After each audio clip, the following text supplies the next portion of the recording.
Recipe ચાલુ કરતાં પહેલાં ગણેશ ચતુર્થીની બધાને જ હાર્દિક શુભકામનાઓ।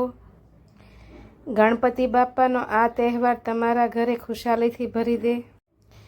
તો ગણેશ ચતુર્થી નિમિત્તે આપણે ચૂરમાના લાડુ બનાવીશું, જે પડ્યા રહે તો કોરા પણ નહીં થાય અને ભાંગી પણ નહીં જાય, એકદમ અંદરથી લચપચતા રહેશે અને બધી જ વસ્તુઓના પરફેક્ટ માપ સાથે બનાવીશું।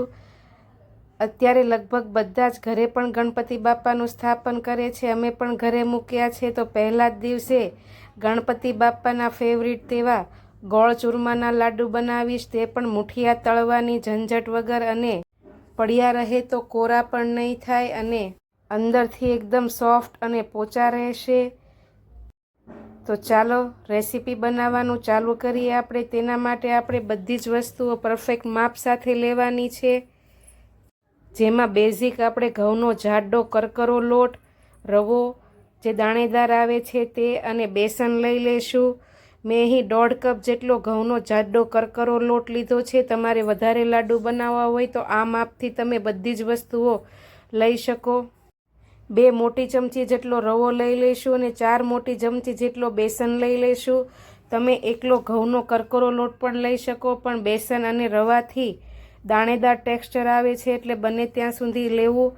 હવે આપણે તેમાં મોણ માટે 4 મોટી ચમચી જેટલું તેલ એડ કરીશું। લાડુમાં મોણનું પ્રમાણ સારું હોય છે, જેથી લાડુ તમારા પડ્યા રહે તો કોરા પણ નહીં થાય અને સ્વાદ વગરના પણ નહીં લાગે। 4 ચમચી જેટલું આપણે મોણ નાખીને હાથેથી બધા જ લોટમાં ઘસીને મોણ દઈ દેવાનું છે। લોટમાં તેલ મસળતા જઈને આપણે જોતા જશું।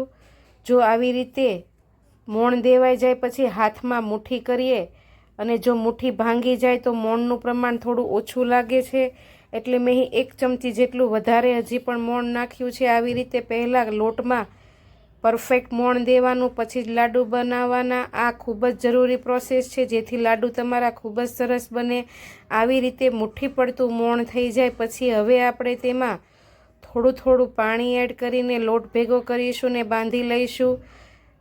છેલ્લે હું તમને પાણીનું પરફેક્ટ માપ જણાવીશ। થોડું પાણી એડ કરીને આપણે ભાખરી જેવો કઠણ લોટ બાંધવાનો છે, જેથી મુઠિયા બનાવીએ ત્યારે ભાંગે નહીં, તે રીતે એવો કઠણ લોટ બાંધીશું। તમે જુઓ તેમ આવી રીતનો કઠણ લોટ બાંધી લેવાનો છે અને આંગળીથી પણ તમે ચેક કરી જુઓ તો ભાખરી કરતાં સહેજ કઠણ એવો લોટ બાંધ્યો છે।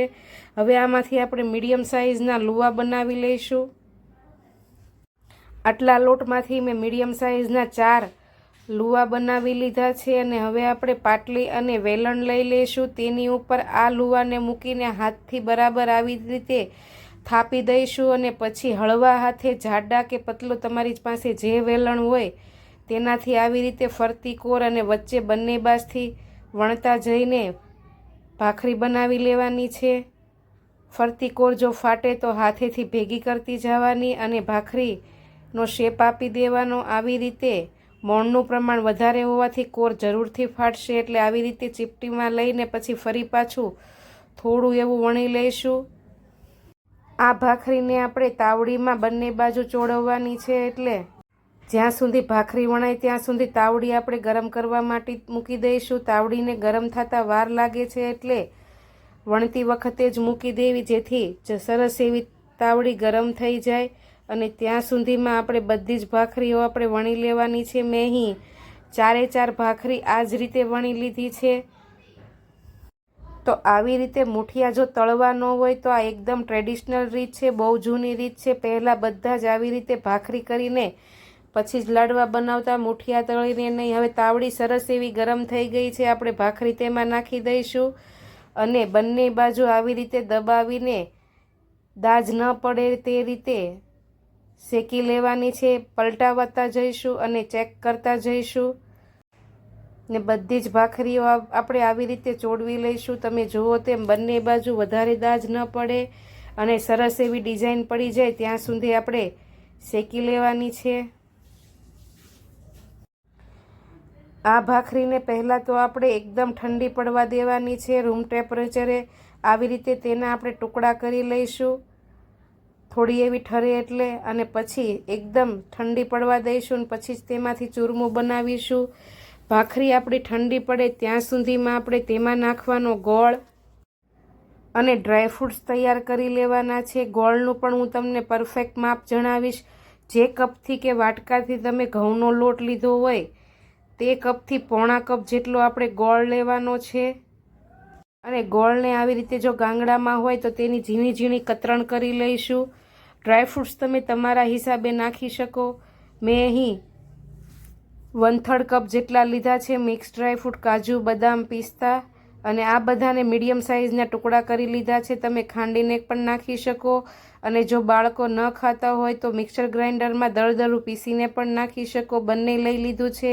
ત્યાં સુધીમાં આપણી ભાખરી પણ ઠંડી થઈ ગઈ છે. હવે મિક્સર ગ્રાઇન્ડરના જારમાં આપણે એકદમ ઠંડી પડી ગયેલી ભાખરીના ટુકડા એડ કરીશું. જો વધારે હોય તો તમે 2 ભાગમાં કરી શકો. મારી પાસે માપના છે એટલે એક જ વારમાં બધો જ ભાખરીના ટુકડા આવી જશે. અને હવે મિક્સર ગ્રાઇન્ડરના જારમાં તેને પલ્સ મોડ ઉપર આપણે દળદળું પીસી લેવાનું છે. એકદમ ફાઇન પાવડર નહીં, પણ લગભગ 4 થી 5 વખત તમે પલ્સ મોડ કરશો એટલે સરસ એવું દળદળું પીસાઈ જશે. સરસ એવું દરદરું થઈ જાય એટલે હવે આપણે તેને એક મોટા બાઉલમાં કાઢી લઈશું. બધું જ તમે જુઓ તેમ સરસ એવો દાણેદાર ભાખરીનો ચૂરમું બનીને તૈયાર થઈ ગયું છે. હવે તેમાં આપણે ગરમ કરવા માટે ગોળ મૂકવાનો છે જેથી લાડુ સરસ એવા બની જાય. હવે મીડિયમ ગેસની ફ્લેમ ઉપર આપણે જાડા તળિયાવાળું પેન કે નોનસ્ટિક પેન મૂકીશું.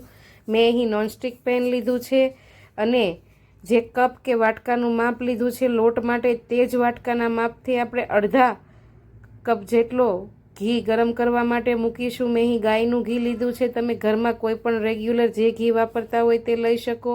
અને તેમાં આપણે તૈયાર કરેલો કતરણ કરેલો ગોળ લઈ લઈશું અને મીડિયમ ગેસની ફ્લેમ ઉપર આ ગોળને આપણે ચલાવતા જઈને સરસ એવો પીગાળી લેવાનો છે. આપણે ગોળનો પાયો નથી લેવાનો, નોર્મલ જ પીગાળવાનો છે. અને ગરમ થઈ જાય એટલે ગેસની ફ્લેમ બંધ કરી દેવાની છે. ગોળ સરસ એવો પીગળી જાય અને ફરતી કોરેથી ઝીણા ઝીણા બબલ્સ થવા લાગે, એક સરખું આવું મિશ્રણ તૈયાર થઈ જાય એટલે આપણે ગેસની ફ્લેમ બંધ કરી દેવાની છે. વધારે જો ગોળ આવી જશે તો લાડવા તમારા ખેંચાશે. આવા થોડા થોડા બબલ્સ દેખાય એટલે હવે આપણી ગેસની ફ્લેમ બંધ કરી દેશું. બસ એટલો જ ગોળ ગરમ કરવાનો છે અને તેને આપણે ભાખરીના ચૂરમામાં એડ કરી દઈશું. અને જે ડ્રાયફ્રૂટ્સ કટ કરીને રાખ્યા હતા તે આપણે ગરમે ગરમ ગોળ ઉપર નાખી દઈશું જેથી તે શેકાઈ જાય. આપણે અલગથી શેક્યા નથી એટલે સીધા જ આવી રીતે ગરમમાં નાખીને તેને ઉપરથી ગોળમાં બરાબર મિક્સ કરી દઈશું એટલે ડ્રાયફ્રૂટ્સ તમારા શેકાઈ જશે. ન શેક્યા હોય તો પણ તમે આમે કોપરાનું છીણ પણ નાખી શકો. મેં સ્કીપ કર્યું છે. હવે આ બધાને જ આપણે સરસ રીતે મિક્સ કરીને એવું સરસ એવું ચૂરમું બનાવી લઈશું. તમે જુઓ તેમ લાડુ માટેનું પરફેક્ટ ચૂરમું બનીને તૈયાર થઈ ગયું છે. હવે આવી રીતે હાથમાં માપસરનો લુવો લઈને બંને હાથની હથેળી વચ્ચે માપસરનો લાડુ બનાવી લઈશું અને પછી ખસખસના બીને એક રકાબીમાં કાઢીને આવી રીતે ઉપરથી લાડુ મૂકીને તેમાં રગદોળી લઈને હાથથી આવી રીતે થાપી દઈશું જેથી ખસખસ બરાબર સેટ થઈ જાય લાડુમાં. તો આવી જ રીતે બધા જ લાડુ આપણે બીજા પણ બનાવી લઈશું. જો તમે ક્યારે આવી રીતે તળિયા વગર લાડુ ન બનાવ્યા હોય તો એકદમ ટ્રેડિશનલ રીત છે, એકવાર જરૂરથી ટ્રાય કરજો. તમે પણ ઘરે ગણપતિ બાપાનું સ્થાપન કર્યું છે કે નહીં તે વિડીયોમાં જોઈ પછી મને જરૂરથી જણાવજો. અને હા, મારી રેસીપી કેવી લાગી તે કોમેન્ટમાં જરૂરથી કહેજો. મારી વિડીયો જોતા હો, મારી રેસીપી ગમતી હોય તો મારી ચેનલ સબસ્ક્રાઈબ ન કરી હોય તો સબસ્ક્રાઈબ કરી લેજો અને ત્યાં આપેલું બેલ આઇકન જરૂરથી દબાવજો જેથી તમને મારી આવી નવી નવી રેસીપીના નોટિફિકેશન મળતા રહે. અને હા, તમારા ઘરે ગણપતિના પ્રસાદમાં બીજું શું શું બને છે તે એકવાર જરૂરથી કહેજો. તો તમે જુઓ તેમ છૂટા મૂકવાથી પણ લાડુ વચ્ચેથી ભાંગતા નથી અને સરસ એવા લચપચતા અને દાણેદાર બન્યા છે. પડ્યા રહેશે તો કોરા પણ નહીં પડે, મોઢામાં ચાવવા નહીં પડે, એકદમ પોચા અને સ્વાદિષ્ટ બન્યા છે. ચાલો તેનો ભોગ ધરાવી દઈએ હવે ગણપતિ બાપાને. તો આજની આ કેસી રેસીપી કેવી લાગી તે જરૂરથી કહેજો. આવજો. જય શ્રી કૃષ્ણ.